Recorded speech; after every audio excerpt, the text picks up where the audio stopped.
Oh, this is it. Okay. So now we're going to actually start talking about the statute. And how it relates to us. Right, and what the Delta Reform Act talks about with regard to your role. So its relevance. Why are we talking about BDCP before we actually hear about BDCP? So with that, I'll turn to Ms. Mueller. Tara.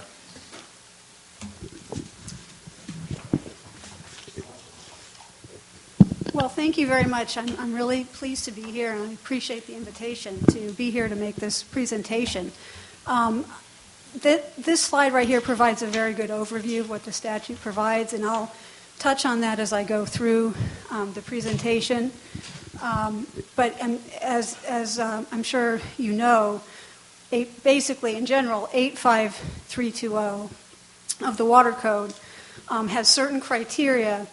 If those criteria are met, then the Delta Plan is incorporated. I'm sorry, the BDCP is incorporated into the Delta Plan. And I'll go through what are those criteria. And basically, they incorporate by reference something called the State Natural Communities Conservation Planning Act, which is in the Fish and Game Code. I'll talk about that in some detail. And then also the requirements of the California Environmental Quality Act. And the NCCP Act, for short, applies to the BDCP itself. The CEQA requirements apply to the BDCP Environmental Impact Report, which Chris mentioned is being prepared in conjunction with the BDCP, the environmental analysis of the effects of the BDCP. Rather than going into detail on that right now, I will walk through each component of the statute as we go.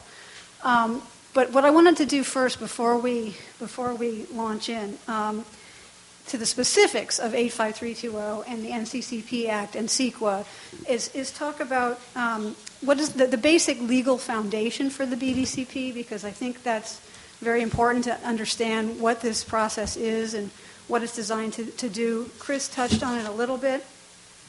But basically, there's something called the take prohibition, which exists in both the Federal Endangered Species Act and the California equivalent, the California Endangered Species Act. And I'm sorry, I'm going to have to start using acronyms because it's too hard to keep saying these out, spelling them out each time. But ESA, Endangered Species Act, ESA, and California ESA, CISA. Let me stop you and clarify one thing. The Bay Delta Conservation Plan has to meet the requirements of the NCCP or the HCP Conservation Plan elements. And that is independent of the creation of the council. That's existing law that requires them to do that. Is that correct? Yeah, well, this is actually what I'm about to talk about. Oh, okay, yeah, sorry. You're right on target. So there's something called a take prohibition, which is in the federal ESA and also in the California ESA. And what that take prohibition is it prohibits a wide variety of human activities that may or do adversely affect species that are listed as threatened or endangered under federal law or state law. And the key aspect of this prohibition is that habitat modification or degradation, which leads to the death of members of these species, is as a general rule prohibited. Okay, so there's a lot of things that you can't do that are going to affect these species. However, and I'm really oversimplifying because there's a lot of nuances between state and federal law and that kind of thing, but we'd be here all day. We could do a day-long course on this, and I'm going to have to try to summarize a bit. But however, there are permitting processes under both the federal ESA and state law which allow take to be specifically authorized. And it's called incidental take, which is take incidental to an otherwise lawful activity like development, like water diversion, like cutting down trees, whatever. It's not that you want to go out and actually kill the species and shoot it or whatever. It's something's going to happen in the course of these activities. So the statutes, the federal and state ESAs provide authorization for these things to be permitted if you go through a permit process. and you meet certain conditions. And that's what we're going to talk about in some detail, is the federal, it's called the Habitat Conservation Planning process, is the federal, one of the key federal permitting processes for take for non-federal entities primarily. There's another process for federal, which I've summarized also, but we won't get into too much detail on that. We'll focus on the HCP process. And then there's the state, under state law, you have two separate means of permitting take. One is under the California ESA itself, which Mr. Johnston actually was author of the legislation back in 1997 that provided for that, the incidental take permit legislation under CISA, very, very important legislation. So if you're not here, we could ask Mr. Johnston. But we're not going to talk. We're not going to talk about that. We won't talk about that because that's not what under the water code. The water code says in order for the BDCP to be incorporated into the Delta Plan, it has to be permitted under the NCCP Act, which is another mechanism under state law for authorizing take. And that's what the Delta Reform Act says, is that in order for this to be part of the Delta Plan, we want this plan to be permitted under the NCCP law, not the normal CISA take permit procedure. And the NCCP law, as I'll describe, has a much more detailed and stringent requirements actually for permitting take. There are some significant advantages to going through that whole process, which I will talk about as well. So basically the way to view this, I think, is these HCP and NCCP processes are the means for obtaining take permits. And they are, I look at them, and not everybody would necessarily agree with me, but I look at them as like mitigation plans, effectively, for, I mean, they're more than that, but fundamentally they're mitigation plans for this take that's going to be authorized. And as Chris mentioned, the take can be authorized over large geographic areas, all types of activities for long periods of time. And in this case, I think it's proposed to be 50 years. So it would be a 50-year take permit over a huge area. And it could include not just listed species, but unlisted species. And then if those species become listed in the future, they would be authorized to be taken in the future as well, pursuant to the terms and conditions of the plan. Okay, so that's kind of the foundation, and for me that helps me to make sense of what is this all about and what does this mean. Okay, so now I'm starting on page 3. If you want to follow along with my handouts, I think that'll be easier. And I did not do a PowerPoint with Chris's admonition that absolutely that is just forbidden and cannot do a PowerPoint. It would put you all to sleep. So I hope I don't put you to sleep anyway. But and please stop me if I'm getting into too much detail or if it's not enough detail, something's not clear. I'm going to try to go through this as quickly as I can, and I'll skip over a lot of stuff too. You can read it in my handouts. But starting on page 3, it's basically Water Code 85320B and E. Okay. This is our enabling, part of our enabling. Exactly. This is where it comes. It relates. It says basically says the BDCP shall not be incorporated into the Delta Plan unless it's approved by DFG as a natural communities conservation plan under the NCCP Act, and also the council on appeal, if it is appealed to the council, determines that it meets those requirements, the requirements under the NCCP Act.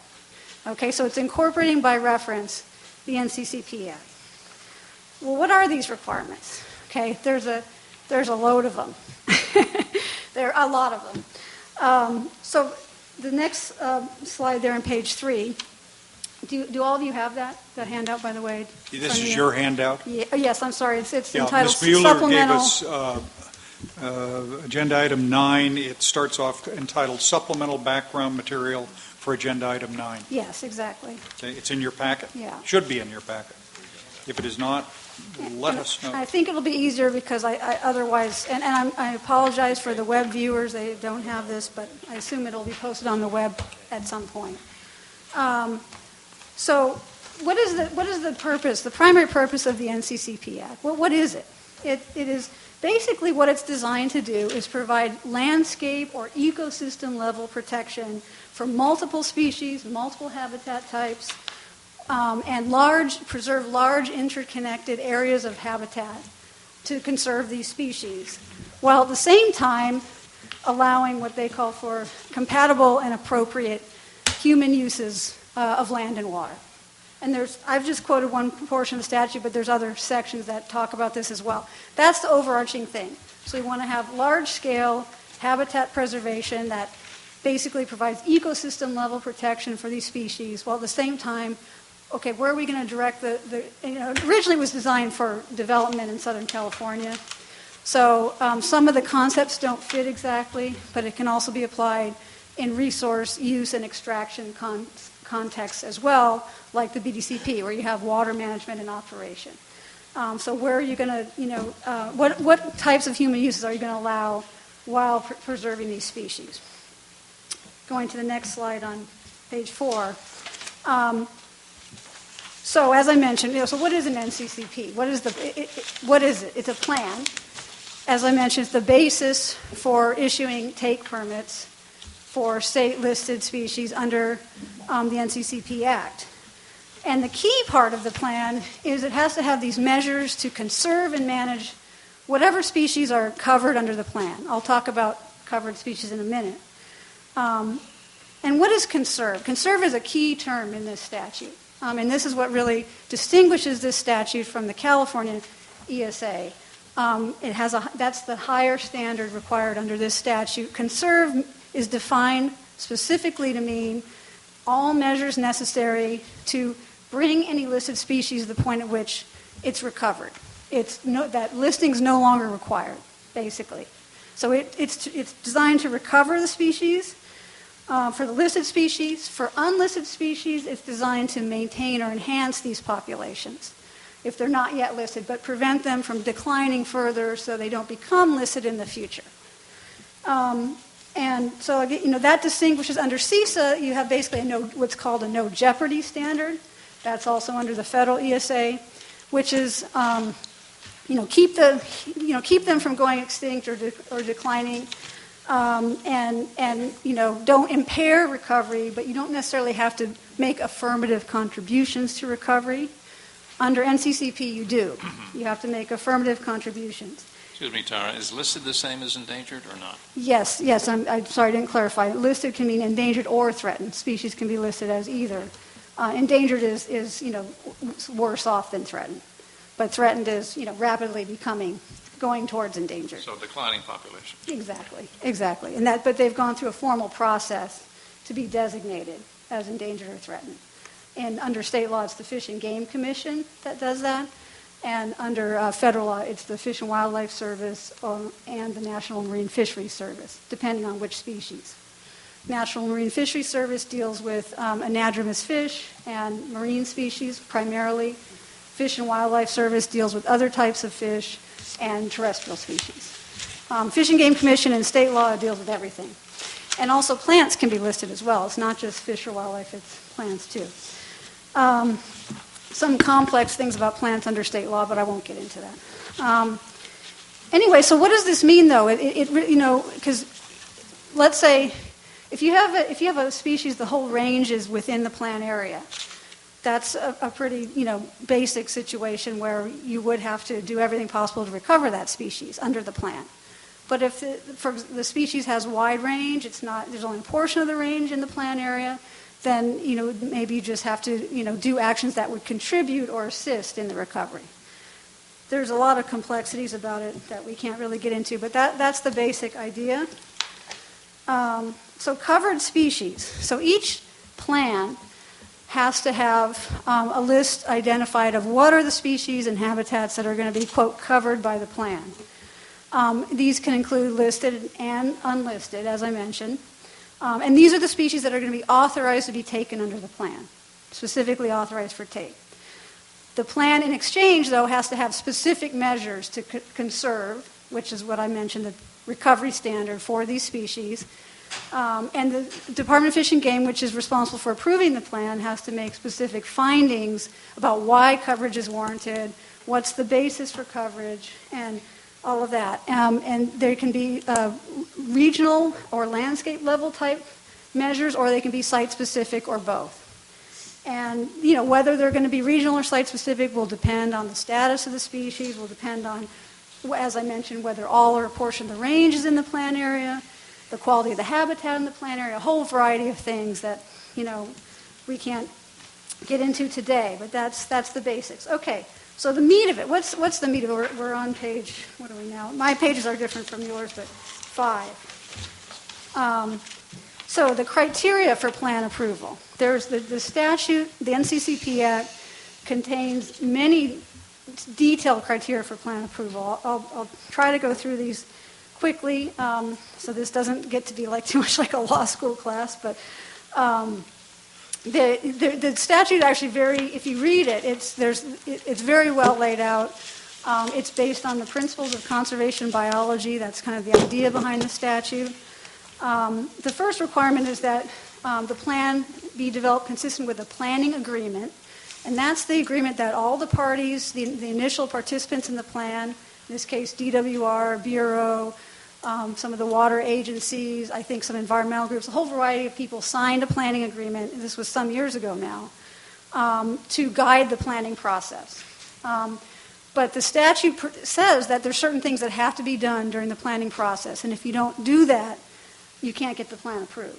And the key for your purposes, I think, is that there has to be a process for independent scientific input into the plan and the development of the plan.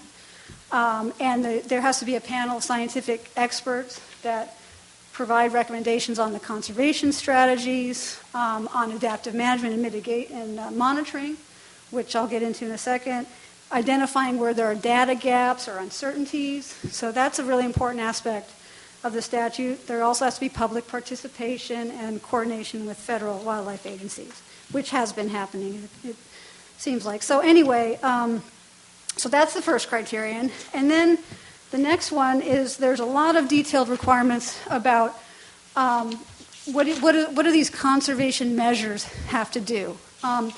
A lot of them, if you read them, they kind of seem to apply to what's called hardline reserves, where you have actually blocks of habitat that are set aside and managed specifically for the species. But there's also a concept in there called equivalent conservation measures, which I think really applies in the context of water operations or things like that, where you're not going to necessarily have, if you're talking about flow or other things, it's not the same as setting aside a chunk of habitat.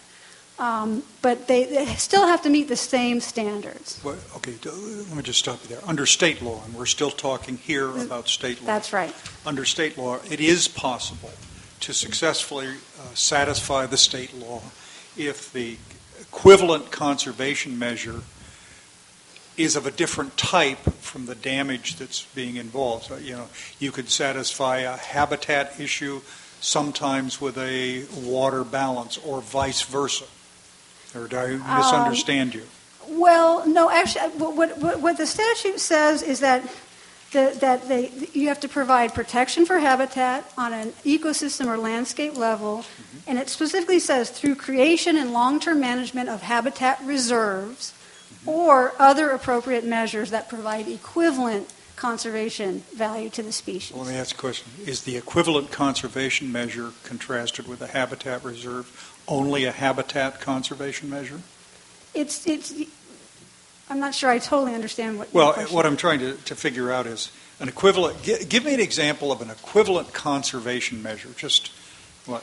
Well, it's interesting. I don't think this concept has actually been tested in an NCCP that I'm aware of, and it's not defined, but what I would say is maybe flow regime would be an example. A flow regime that's designed. So it's not a certainty under present law, but it is a possibility that you can satisfy some of the problems in a NCCP project analysis by alternative conservation measures. That's right. They have to be equivalent, I guess is the word. What does equivalent mean? They have to still provide the conservation value, the recovery. They have to be geared towards recovery of the species and meet that ultimate standard, which is the conservation and management of the species. I mean, a lot of things are contribute to the preservation of a species, water, land, the type of land, the availability, the interconnectedness of land, all those factors that the scientists talk to us about. And although I understand the statute's been around for how long now? 35 years? No, this is 2002. This statute was overhauled. When did the NCCP state statute start? Well, there was a very winnowed down version, I think, in 1991 was enacted, and then it was completely overhauled. And all of these criteria I'm talking about now are in the 2002. It was a Senator Scher bill. Okay. Yeah. And so there are open questions on this, but there is some system of equivalency that is available, albeit not as clearly defined as longer-standing statutes that have been tested in court, Right. but it's still there. That's right. Just a note at some point in the future, not today, it would be helpful to know what has been approved in California law to serve as an equivalent, a legally sufficient equivalent. I'm not sure there has been one. Yeah. Okay. Yeah. I'm not aware. Maybe Maybe it's not. somebody from the Department of Fish and Game can Well- answer that, but well- I'm not aware of. Have there been identified plans that included equivalency determinations, actions, whatever it is, even if they were never tested in court, have been pursued? I'm not aware of any. So it's a really actually. open question. Yes, Got that's it. right. That's right. Okay. You zeroed it right in on one of the key issues. Got it. But they still there's principles of conservation biology in the statute. It's actually written into the statute. And it's pretty detailed. So you can for the equivalent measures, you still would have to follow those requirements. Let me find an example. For example, they talk about maintaining ecological integrity, ecosystem function, biodiversity, movement and interchange of species between habitat areas, sustainable populations of species, preserving habitats that incorporate a range of environmental characteristics like slope, gradient, coastal, inland. I mean, it's really, I thought it was a bit much for this presentation, but there is a lot in there to work with in terms of the equivalency, I think. So, but good, very, very good question. That's kind of really is a very, very, I think it's a key open issue. Okay, so going on this slide, there's some criteria about what has to be done if there are reserves, and I think BDCP, may, with some of the tidal restoration, some of the reserve concepts could apply also. I don't know exactly what the conservation measures are going to be, but I don't think they've been defined specifically. Then monitoring and adaptive management, those are key aspects as well. There's some detailed requirements in the statute for monitoring and adaptive management programs. I'll get into those a little bit. Okay, moving on to page, 6, thank you. You can read that first slide, the time frame and process for implementation of the measures, obligations of the various signatories and permittees. A key one is consequences of the failure to implement the conservation measures, like a contingency plan. There has to be. Must a plan describe in detail the consequence of failure to implement the? That's what that's how I read it. Is this another untested area? No, I think some of the other plans have probably done that. Most of them were done down in Southern California. Those are the 5 or 6 big plans. Yeah, that's right. And I'm not intimately familiar with all of the details of those plans. Yeah, but Steve, Chris, you might want to just flag as a possible issue for future discussion what the law requires in terms of consequence of failure to implement. And I was just going to mention, too, and while Tara's talking about the statutory requirements, that obviously as part of the BDCP process, we've got Department of Fish and Game intimately involved with this. They've presented before. In fact, I have a handout to the staff report that talked in real general terms about NCCPs and HCPs and the BDCP. And, we can invite them and actually ask them their firsthand, rather than us trying to guess what the conservation measures good are. suggestion. In fact, I'm sure that they'll go into that later. But that's also a key issue, what's the contingency plan if it doesn't work out? Because some of this is, we don't know. You never really know in conservation biology necessarily what's going to happen. And that's part of the idea of the adaptive management, too, is to, do the monitoring, and then once you have the monitoring, make changes as you go. Okay, and then another key one is the provisions to ensure, and the statute uses the term ensure, adequate funding to implement the conservation program.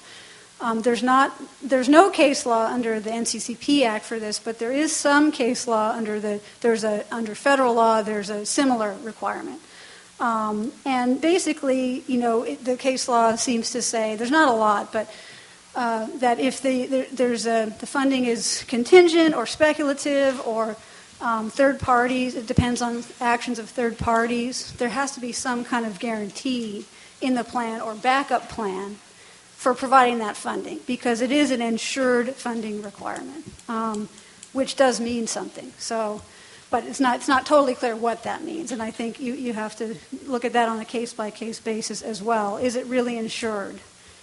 And that's going to be a key issue. And then finally, the implementation agreement is another key aspect.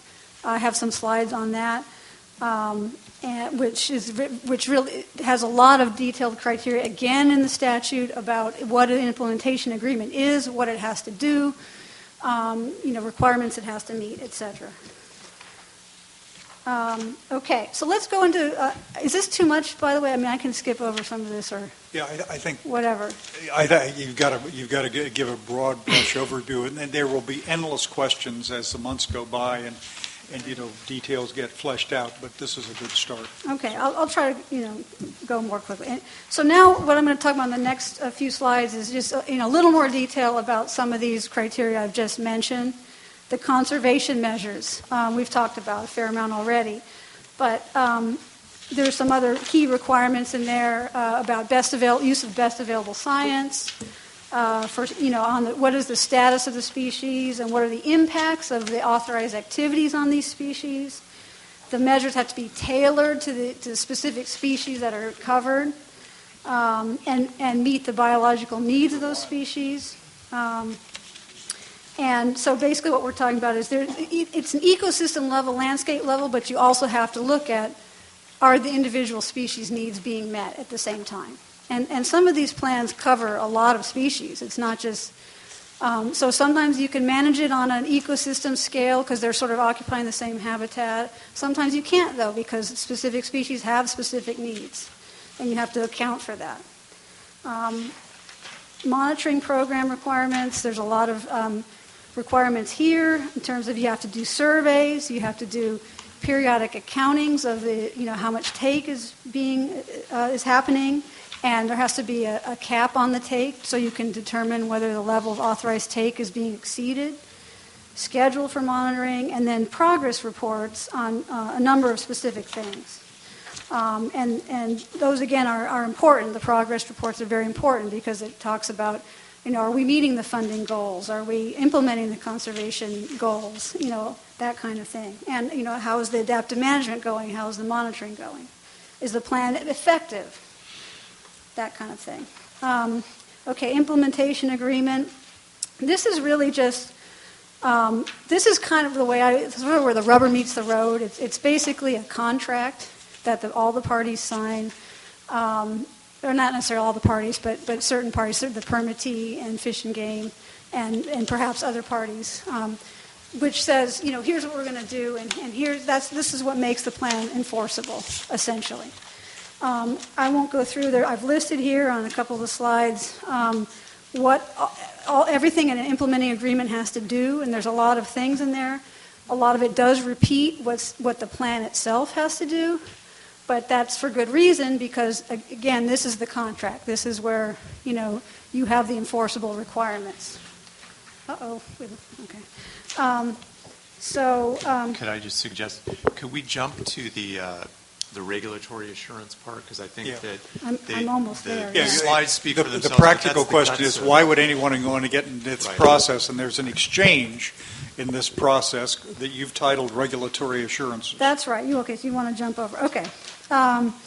So, yeah, and this is really important, and this is what distinguishes the NCCP in large part from California ESA, which does not have express regulatory assurances. And in fact, the California Supreme Court has said you cannot provide regulatory assurances under a normal California ESA take permit. You do it through here because it's through NCCP because it's expressly authorized by statute. What are regulatory assurances? Under NCCP, they're a little bit broader under federal ESA, but under NCCP, it essentially is no additional mitigation, which includes funding, can be required to be provided beyond what is in an approved NCCP if there are unforeseen circumstances. And I'll just tell you what that is in a minute, unless the permittee consents. So I don't know if that makes sense, but basically it's you have unforeseen circumstances, something happens, gets off, the conservation program gets off track, but you're essentially stuck with the plan as it is, unless the permittee consents. My recollection is that when all the Southern California cases, Orange County and I think San Diego were going on, the fear was that you'd find a leased Belvario somewhere flying around on property you didn't know about before. That would cause everything to halt. So this not mitigation required for unforeseen circumstances was seen as some assurance that a project proponent was not going to be held to a future unanticipated and arguably unanticipatable that's basically bird right. popping up. I don't know if finding a leased Belvario would qualify, but... I just pulled that in because I remembered one of the big disputes was a leased Belvario. Yeah, I remember that too. But basically, it's defined to be, it's defined as changes that substantially adversely affect a covered species, one or more covered species. So by definition, it's a substantial adverse change, but that it could not reasonably have been anticipated at the time the plan was developed. Personally, I'm not sure exactly what that is because, for example, in my opinion, a 100-year flood, I don't think that's necessarily unforeseeable. It's a rare occurrence, but it is foreseeable. So I think there's another open question. Do you have to provide for that kind of thing in the plan, or do you not? Because what happens is if it's defined as unforeseeable, and that happens, in the future, sometime down the road, all of the costs of mitigation get shifted to the public. So, and by definition, it's going to be causing problems for the species under the plan. The species are going to be going down or whatever, and something has to be done, but the permittees aren't responsible. That's basically what it is. And then if you go on the next slide, well, there's two caveats, actually. These assurances only apply if the NCCP is being properly implemented. So if there's some kind of problem with implementation or compliance, they don't apply, number one. And number two, the level of assurances can be tailored to the level of conservation. And the statute, not only can, must be tailored. If you look at I listed a lot of the criteria here about what the Department of Fish and Game has to consider in providing these assurances. So they're not blanket assurances. They're going to be different depending on how much. What is the plan really is strong? Is the science strong? How long a term? How certain are we about various things?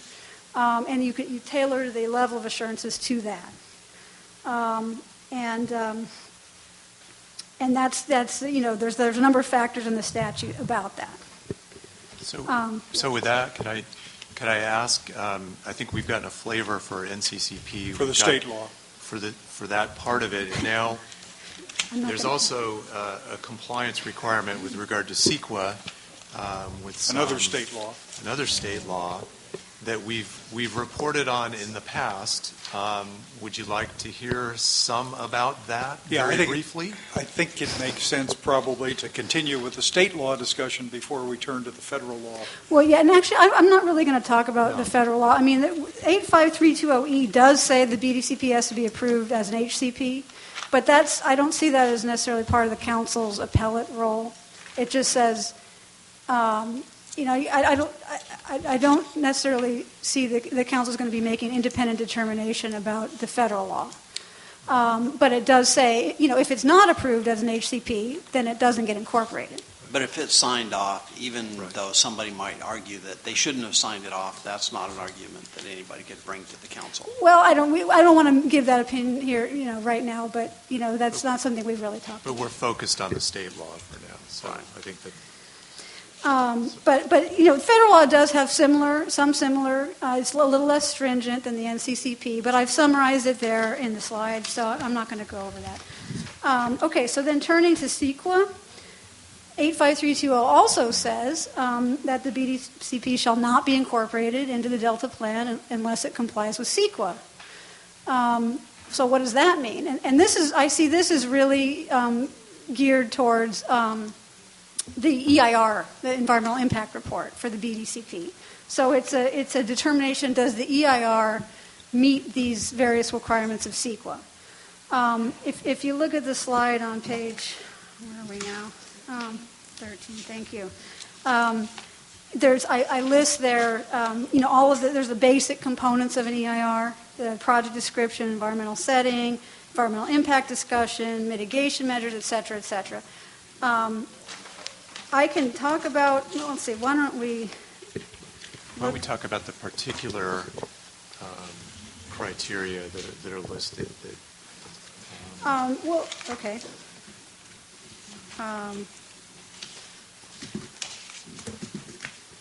So there's a lot of things under CEQA, actually, that EIR has to meet, and maybe that's for another presentation. You can also look at the slides. I have a number of slides on that. What the substantive requirements for an EIR. But then you have Water Code 85320B includes some additional criteria, specific criteria that to the BDCP that the EIR needs to meet. And a lot of these, if you look at them, they are probably, some of them actually are what CEQA would require anyway. But what the statute does is provides the specifics of that in the context of the BDCP. Kind of like saying, we really mean it.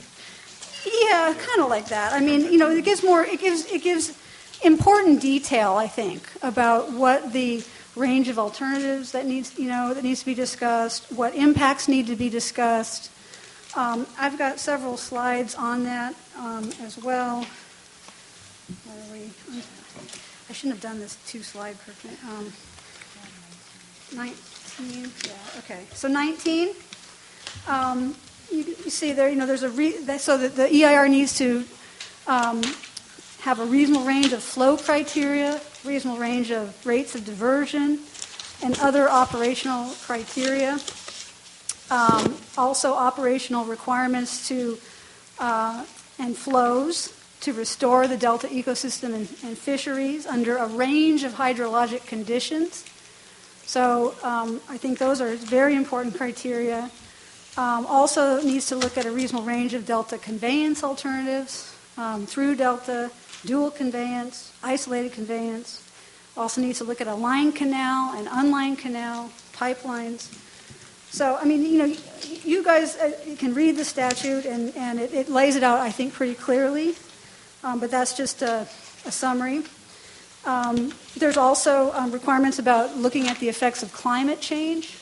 Give some detail about that. The effects of sea level rise up to 55 inches, changes in total precipitation, changes in runoff patterns, ability of the various conveyance alternatives to recover after a natural disaster like an earthquake or a flood.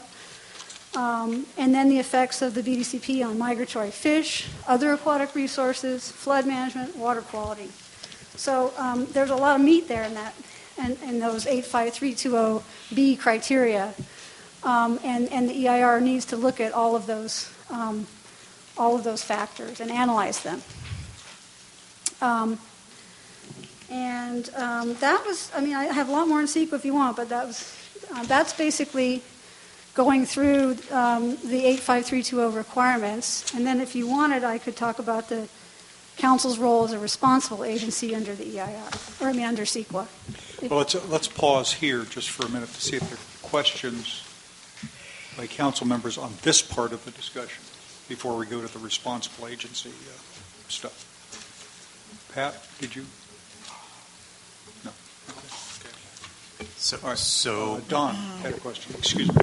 Okay, just one question, I guess. So, in looking at all the various criteria under the things they're called under statute, does this council rely upon the environmental documentation that's done as a part of the BDCP, or are we required to do, or given the option of doing some other independent analysis of that?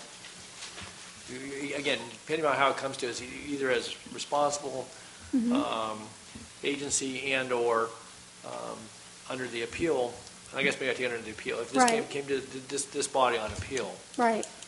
then what level of analysis do we just, the body of information that came forward on the appeal, is that what we're limited to? Or if there are questions that are raised in that appeal that in the council's assessment weren't adequately addressed, then or is it just up or down on the appeal based upon the information that's, So you're asking, is it limited to the administrative record that what? I guess, I'm not an attorney, so if that's what it's called, fine, yeah. But so what do you have before? I know we had some conversation about, sure.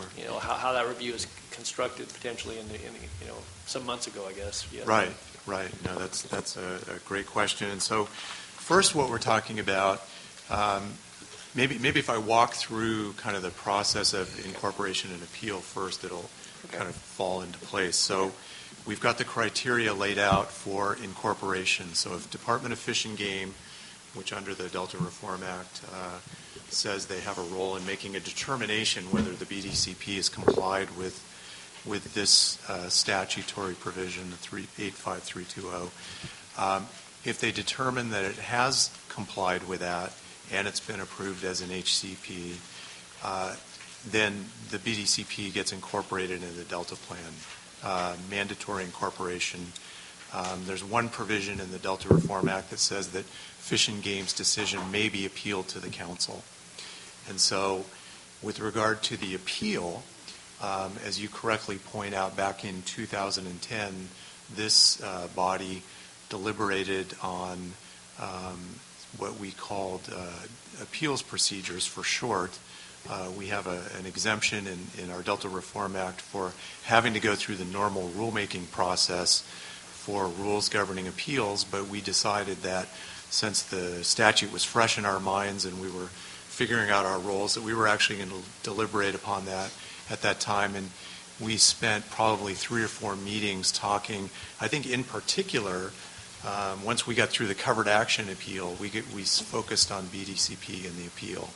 And the appeals procedures, I'll actually refer, I didn't attach a copy to the staff report because I didn't think it was appropriate here to get into the detail. They are on our webpage. But in any event, starting with paragraph 16 of our appeals procedures that talk about a review of the Bay Delta Conservation Plan, we lay out the process. One of the big issues at the time that we as a council came to settle on was a standard of review. What would be the standard? How in-depth would the council get with regard to really the question on appeal? And again, that's the Department of Fish and Game's determination that BDCP successfully complied with the statute. And what the council came up with was a standard of review that wasn't as deferential to the Department of Fish and Game as what's called a substantial evidence standard, which was what's clearly laid out in statute with regard to covered actions and covered action appeals. And that was the standard, you'll recall, that I think Felicia referred to as the potted plant standard, where if there's anything in the record that supports the decision, you pretty much have to defer to the agency and go with it. And I think the council came to a middle ground as opposed to what's called a de novo review, which is independent. You're not limited to anything. And we came to something called preponderance of the evidence, which is basically a 51% of the evidence standard, more likely than not, with an express provision in our appeals procedures that says that we'll defer, and I think it says we'll give weight to the factual findings and reasoning of the Department of Fish and Game in making their determination. And in fact, made a commitment to working with Department of Fish and Game if we had any questions on any of that ahead of us making a decision on the determination. So those are in our appeals rules. Similarly, we lay out what the body of evidence would be that we would look at and how the process for the appeal would work out. And we gave ourselves, you gave yourselves, a relative amount of flexibility. You didn't limit yourself to strict rules of evidence and courtroom procedure and administrative appeal. Some degree of flexibility. You didn't limit it necessarily to the administrative record before the Department of Fish and Game, although you required the Fish and Game as part of its determination, once it made its determination, to lodge its administrative record along with the BDCP with this council on appeal. So it's all laid out in the appeals procedures that were adopted and that actually do have the force of law now. And Chris, yeah. If I remember the discussion correctly on our actions, once the I think the process once the Fish and Game decision has been made and forwarded to the council or received by the council, I don't remember which, all of a sudden we begin acting in a formal role dissimilar to what we do here in a kind of a legislative proceeding. But I don't remember the precise terms. Yeah, again, our role is in a potential appellate role. So there has to be an appeal of the Department of Fish and Game determination, and obviously that's statutorily based. Once there's an appeal, then our procedures kick in.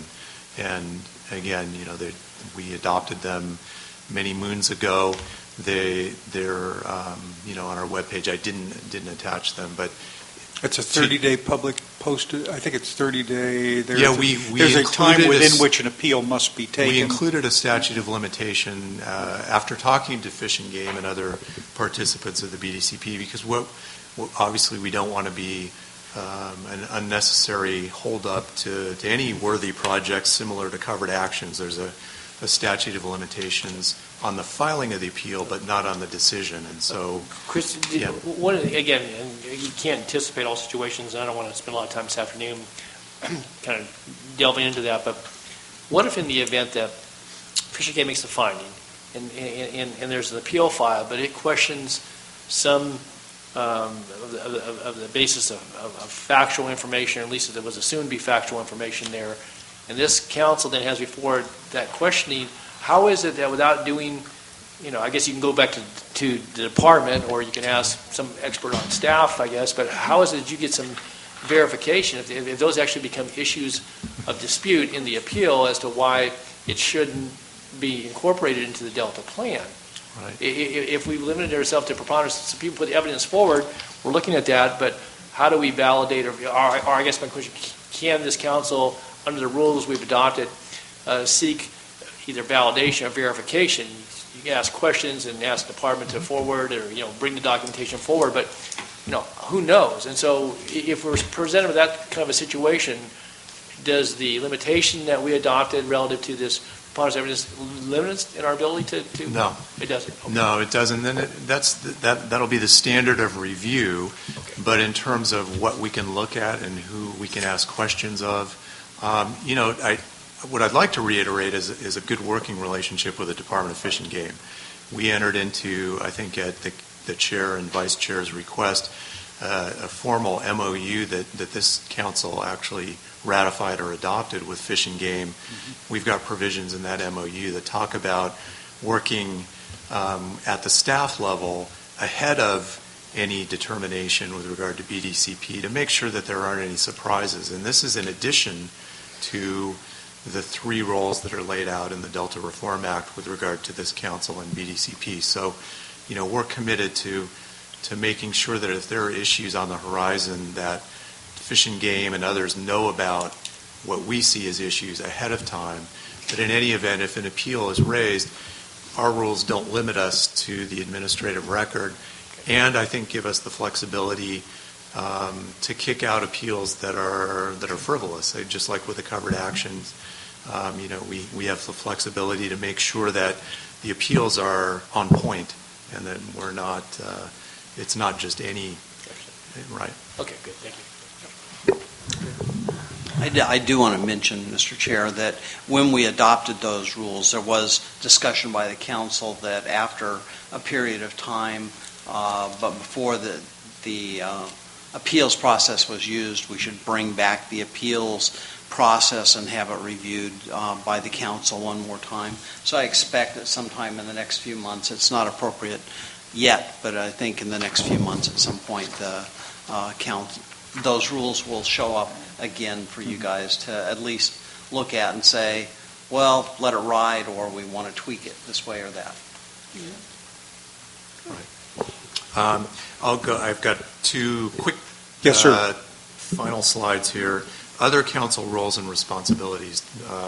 Tara was kind enough, again, to put together a memo for us a few years ago that we've attached now once again to the staff report that lays out our role as a responsible agency. And I'm not going to go through it in detail now. We've talked about it before. In fact, we've sent, three or four letters. Just one interesting point, though, with regard to the first letter that we sent, keep in mind that BDCP was started before the Delta Reform Act was passed, before the co-equal goals were enshrined in state law. Now they're sort of enshrined in federal law as well, but the first letter that we sent was actually what we call a scoping letter, and DWR was kind enough to receive it even though the formal scoping period had closed. But so there's been a great working relationship to date. We would expect that to continue. But with regard to the CEQA roles and responsibilities, they're intertwined, interrelated. For the most part, we'd like to focus in on those statutory criteria that are in the Delta Reform Act. Tara's memo does a great job of laying that out. Yeah. The other role that's in statute is a consultative role. DWR is required to consult with the council and with the Independent Science Board in the preparation of the plan itself. Again, we were distinguishing between the plan and the EIR. We've, met at the staff level. We consult from time to time, as Lauren Hastings has reported, and as you know, the Independent Science Board has been involved, as has the science program, in doing peer reviews, science panels, helping with the effects analysis. So there's that consultative role, that level of cooperation as well. Issues for future consideration. Now, Mr. Chair, you'll be familiar with the old adage that you should never raise issues unless you know the answers to those issues. Are you going to surprise us? I am. But what I'm going to do is raise a few without any answers, but I'm going to highlight the first bullet under issues for future consideration, and that's establishing a staff work group with the folks from BDCP, and I believe that we've already at a staff level sent out a request that we set up a formal working group. BDCP, the best and brightest minds have been dutifully working on trying to put together their plan, rightfully so. They probably haven't been focused so much on how that plan, if successful, will be incorporated into the Delta plan, especially for purposes of consistency review, other governance issues. They've got some governance units that are outlined in their working draft. We have to start thinking about those issues. And so all I've done is teed up on this slide is that with the momentum that's now... you mean once they get beyond their formative stage? Yeah. Is that what you meant? Okay. I'm not going to outlive that comment. But in any event, I think that it's important that we start talking to them and thinking about what implementation actually means. So with that, I am going to wrap up. And again, this was a preview, a refresher that hopefully will now lead into... Well, it's a useful reminder of the many roles we have regarding BDCP, and a reminder of the limitations placed on our roles, too, at the same time. Absolutely. And I appreciate you and Ms. Sondheim and Ms. Mueller being here. Don't leave quite yet, if you will. Let's see if council members have questions. Any questions? Is it a fair expectation, Mr. Stevens, that we may be having discussions like this periodically as the months go by? I think so. Okay, I do too. Okay, Thank you very much. Let's see, Ms. Namath, there you are. Let's get the report from the formative or more advanced stages of BD, or the AARP version of a BDCP, whichever you are. They're at the end of the beginning. The end of the beginning, almost so Churchillian. Yes. Thank you very much for coming, Carla.